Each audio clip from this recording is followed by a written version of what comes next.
औज़ बिल्लाहि मिनश शैतानिर रजीम बिस्मिल्लाहिर रहमानिर रहीम। लाखों करोड़ों दुरूद व सलाम सरकार दो आलम सल्लल्लाहु अलैहि वसल्लम पर और आप सल्लल्लाहु अलैहि वसल्लम की आल पर। अस्सलाम वालेकुम। मैं गुलाम सरवर कंबो एडवोकेट। दोस्तों,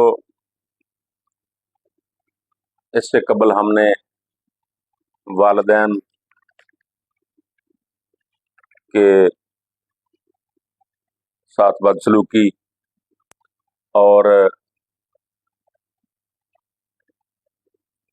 अगर वालिदैन से अराजी धोखाधड़ी से या वर्गलाप चलाकर औलाद अपने नाम मुंतकिल करवा ले तो वालिदैन उस अराजी के इंतकाल को कैंसिल करवा सकते हैं। तो आज हम देखते हैं कि अगर वालिदैन की अराजी भी नहीं है और दीगर कोई सोर्स ऑफ इनकम नहीं है, वालिदैन बूढ़े हो गए हैं, ज़ईफ हो गए हैं, कमज़ोर हैं या बीमार हो गए हैं, तो फिर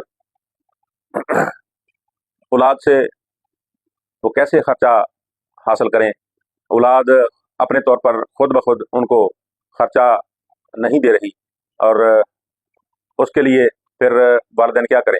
उसके लिए फैमिली कोर्ट में दावा खर्चा नानो नफ़का दायर किया जा सकता है कि वालिदैन को औलाद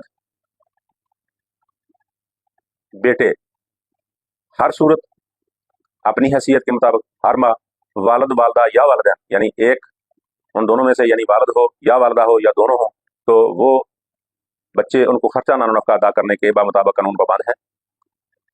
अगर वो खुद ब खुद खर्चा नानो नफ़का वालिदैन को नहीं देते, वालिदैन की तीमारदारी, वालिदैन की बीमारी की सूरत में उनकी अद्वियात वगैरह या दीगर अखराजात वगैरह वो अदा नहीं करते, तो फिर बजरिया अदालत दावा खर्चा नानो नफ़का दायर किया जा सकता है और वालिदैन अदालत के ज़रिए औलाद से खर्चा नानो नफ़का हासिल कर सकते हैं। तो इसके लिए अदालती प्रोसीजर जो है वो एक तरीक़ाकार के मुताबिक वालिदैन वालिद या वालदा किसी भी वकील साहब के पास जाएंगे और फिर वो खर्चा नानो नफ़का का दावा उनके बेटों के खिलाफ दायर कर देगा।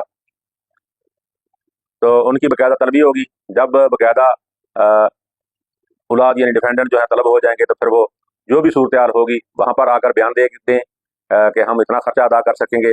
अगर अदालत उस पर सेटिस्फाइड हो जाए तो ठीक, वरना अदालत उस पर शहादत तलब करेगी जवाब दावा के बाद, तो उस पर अदालत खर्चा नानो नफ़का का दावा डिग्री करेगी। तो फिर वही तरीका जो दूसरे केसेस में, फैमिली केसेस में है कि इजरात दायर करके उनसे खर्चा नानो नफ़का वसूल किया जा सकता है। तो इस तरह कानून के मुताबिक खर्चा नानो नफ़का वालिदैन हासिल कर सकते हैं।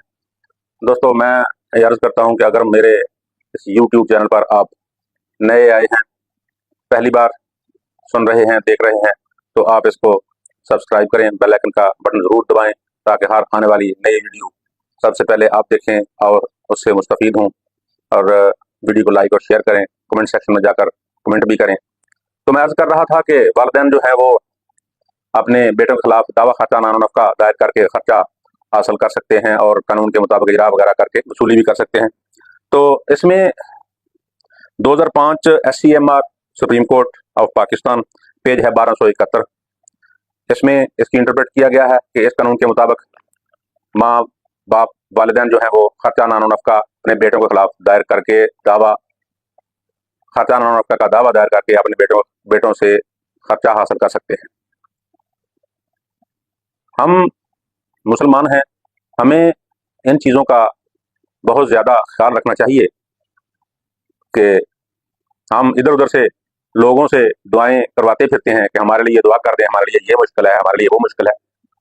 तो मेरी अर्ज़ ये है कि दुआएं करवाई नहीं जाती, करवानी भी नहीं चाहिए, बल्कि दुआएं लेनी चाहिए।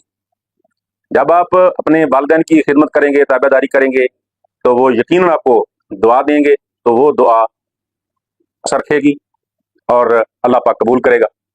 तो इसमें एक हवाला और देता चलूँ मैं कि एक बार एक सहाबीज़ादा नबी पाक सल्लल्लाहु अलैहि वसल्लम की खिदमत में हाज़िर हुआ कि या रसूलुल्लाह सल्लल्लाहु अलैहि वसल्लम, मेरा वालिद मुझसे हर चीज़ हासिल कर लेता है, मेरे बीवी बच्चे हैं, यहाँ तक कि मैं जो दिन भर कमाता हूँ वो भी मुझसे शाम को ले लेता है।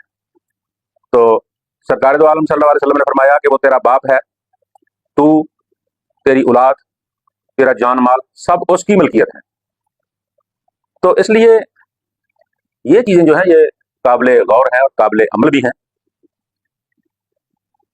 आम तौर पे हमारे यहाँ ये चीजें सामने देखने में आती हैं जो हम गौर नहीं करते कि बाप और माँ यानी दोनों औलाद, 2-4 बेटे जितने भी हों, बेटियां हों, उन सबको पालते हैं, पोसते हैं, उनकी शादियां करते हैं।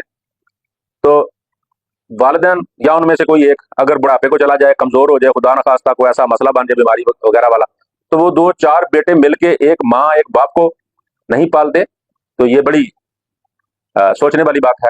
इसलिए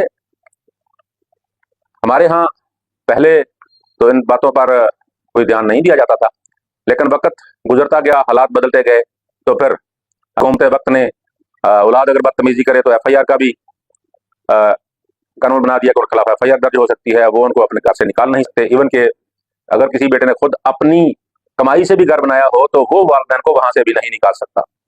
और अगर धोखाधड़ी, फ्रॉड या वालिदैन औलाद की मोहब्बत में बेटों के साथ इंतकाल करवा दें तो वो भी कैंसिल होने का कानून है। इसी तरह अगर किसी की जायदाद नहीं है, वालिदैन के प्रॉपर्टी नहीं है और वो इस पोजीशन में चले गए हैं, कमजोर हैं, ज़ईफ हैं, बीमार हैं, तो उनके लिए भी कानून मौजूद है कि वो अपने बेटों के खिलाफ दावा, खर्चा, नानो नफका दायर करके उनके खिलाफ डिग्री हासिल कर सकते हैं और वो बामुताबिक कानून वालिदैन को खर्चा, नानो नफका अदा करने के पाबंद है। ये मैंने भी एक इसी तरह का एक दावा और मैं वालिद ने अपनी औलाद यानी बेटों के नाम अराजी मुंडवा दी थी और मुझे यहाँ याद आता है कोई 4 या 6 बेटे थे उसके और उनमें वो अच्छी सीयत हल्क भी थे, 1-2 बैरूनी मुल्क भी थे, लेकिन वालिद जो है वो बेचारा धक्के खा रहा था। मैंने उसका दावा खर्चा नानो नफका दायर किया तो जब दावा फिर जब अदालत ने औलाद को खींचा, उनके खिलाफ हमने एग्जीक्यूशन पिटीशन दायर की, तो फिर वो बाप के पास गए तो माँ बाप ही होते हैं। उन्होंने उनसे कहा कि आप मेहरबानी करें, हमें माफ कर दें, तो वालिद ने उनको माफ कर दिया, वो वालिद को कर ले गए। मतलब ये है कि वालिदैन का जो है ना वो ख्याल रखना चाहिए। वालिदैन ज्यादती नहीं करते, लेकिन औलाद जो है वो हालात वाक़यात के तहत ऐसी कर गुजरती है, ऐसा नहीं करना चाहिए। तो इसमें कानून मैंने अर्ज कर दिया है। तो दोस्तों मुझे यकीन है कि आपको वीडियो जरूर पसंद आएगी और आप मुझे दुआ में याद रखिए। अपना ख्याल रखिए। वस्सलाम।